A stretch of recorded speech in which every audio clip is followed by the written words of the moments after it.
wabarakatuh. Selamat pagi anak-anak, bagaimana kabarnya? Alhamdulillah kalau pada sehat semua. Untuk memulai pelajaran pada pagi hari ini, marilah terlebih dahulu kita berdoa bersama-sama menurut agama dan kepercayaan masing-masing. Berdoa dipersilakan. Cukup. Nah, untuk mengetes semangatnya, kita terlebih dahulu jargon dulu ini.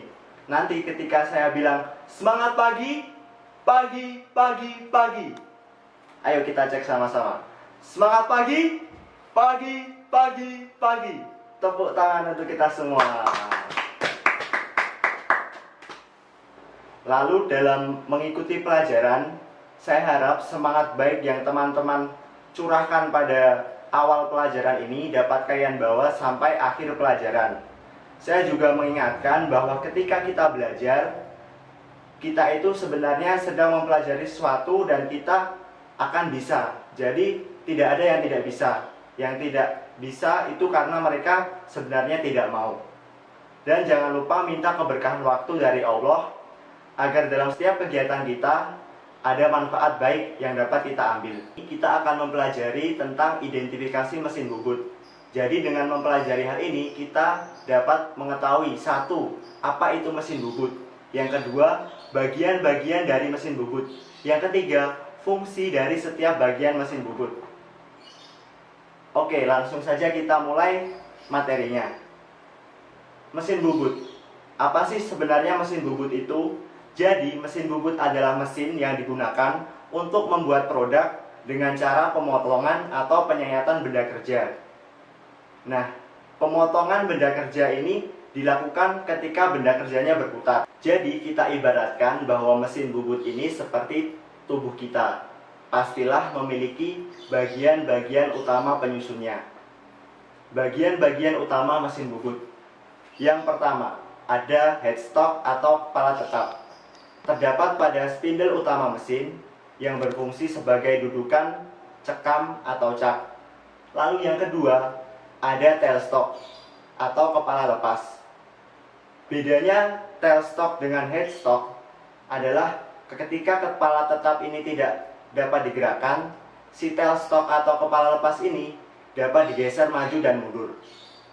Tailstock berfungsi sebagai tempat dudukan senter putar, senter tetap, cekambur, dan juga bor. Lalu yang ketiga, ada namanya eretan. Jadi eretan ini dibagi menjadi 3 macam. Yang pertama ada eretan memanjang.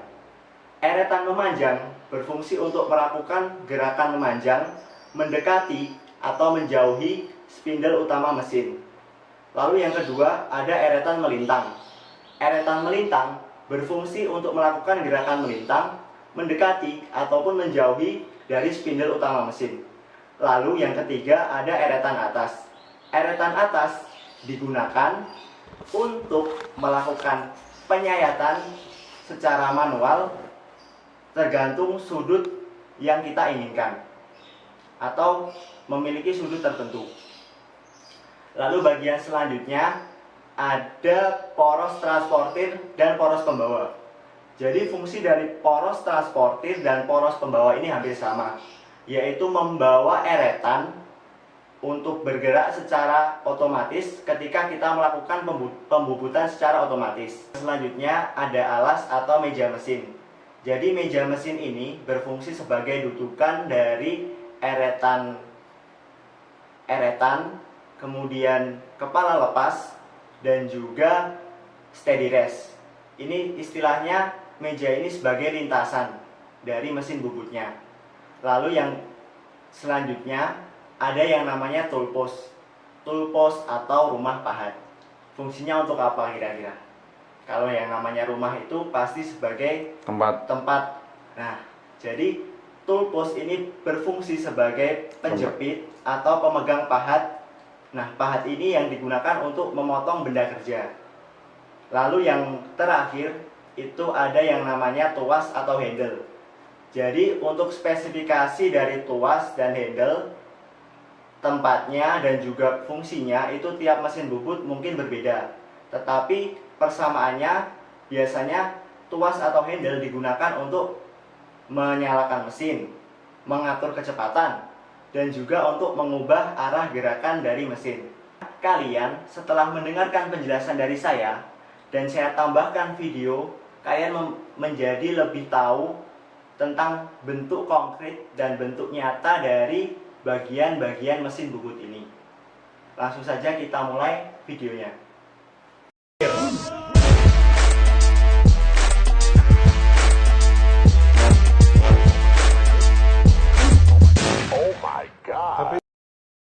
Assalamualaikum. Jadi di sini kita di bengkel praktek bubut.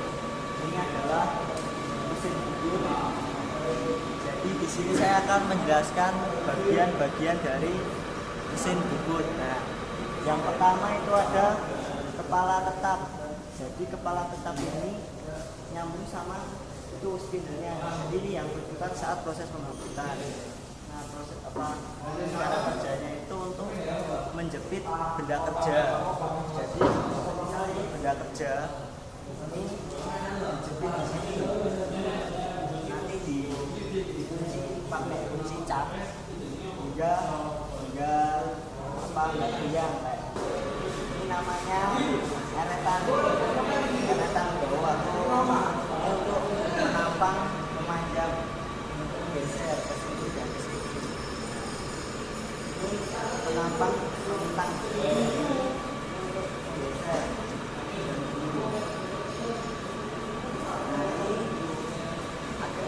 Nah, ini namanya rumah pahat tulpos. Jadi ini bisa diputar-putar. Ini tempat untuk meletakkan pahat. Bisa kita punya satu pahat diletakkan di sini, nanti digeser lagi di sini, digeser lagi di sini. Nah, ini fungsinya untuk mengencangkan rumah dari pahatnya. Terus selain itu kita punya ini namanya kepala lepas. Jadi fungsi dari kepala lepas itu untuk sebagai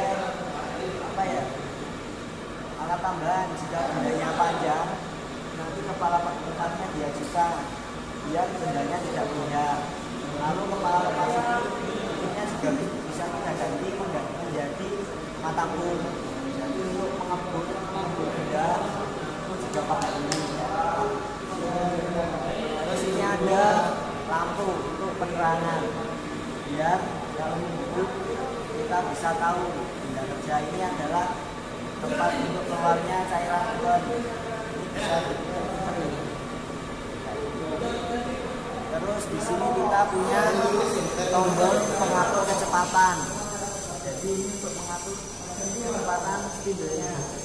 Jika kita setting sesuai yang ada di tabel, maka kecepatannya akan berubah. Misal kita ingin kecepatan 1200. Nah, itu berarti kita di tuas A,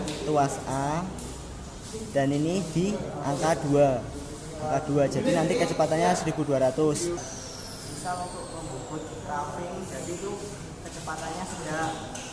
Dan untuk membubut finishing nanti kecepatannya tinggi ya. Gimana setelah kalian menyimak videonya? Apakah ada gambaran atau malah jadi tambah pusing? Nah, untuk mengetes bagaimana pemahaman kalian tentang bagian-bagian mesin bubut ini, saya akan mengajukan 2 pertanyaan secara acak. Pertanyaan pertama, apakah perbedaan dari kepala tetap dan juga kepala lepas? Lalu sebutkan fungsinya masing-masing. Dicatat dulu aja. Lalu pertanyaan kedua, apakah fungsi dari tulpos atau rumah pahat ini? Sudah? Sudah. Sip. Nah, untuk pertanyaan pertama yang saya tunjuk untuk menjawab, siapa ya?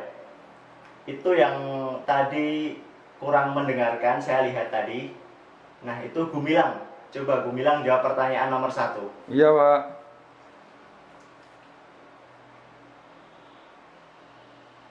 Oh ya, bagus. Jadi jawaban dari Gumilang ini sudah tepat. tetapi kurang sempurna. Saya ingin satu orang lagi untuk menyempurnakan jawaban dari Gumilang. Itu yang paling depan, Eko. Silahkan Eko, disempurnakan. Iya, Pak. Bagus sekali. Jadi kita saling melengkapi. Jawaban Gumilang dan jawaban Eko sama-sama benar. Lalu yang pertanyaan kedua, saya ingin yang menjawab itu Bastian coba. Bastian jawab. Saya, Pak. Iya, Pak. Iya, Pak. Apa, Pak? Betul sekali. Jadi jawaban dari Bastian ini sangat tepat. Mulai dari kata-katanya itu sangat-sangat benar. Jadi kita apresiasi buat Bastian, tepuk tangan. Kesimpulan dari pembelajaran hari ini, yang pertama, kita mengetahui bagaimana cara kerja dari mesin bubut. Yang kedua, kita mengetahui bagian-bagian dari mesin bubut. Yang ketiga, kita mengetahui fungsi dari setiap bagian mesin bubut dan dapat membedakannya. Terakhir, Bapak sudah menyiapkan 4 buah soal untuk tugas. Jadi karena ini pekerjaan rumah, tolong dikerjakan dengan jujur. Jangan mencontek dari pekerjaan temannya. Bapak lebih suka jika nilai kalian itu pas-pasan tetapi hasil pekerjaan sendiri, bukan mencontek dari orang lain. Seperti itu.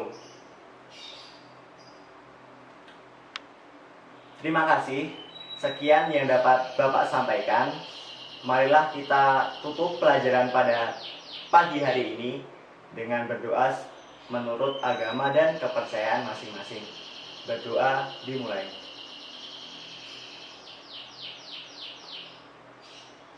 Berdoa selesai. Wassalamualaikum warahmatullahi wabarakatuh.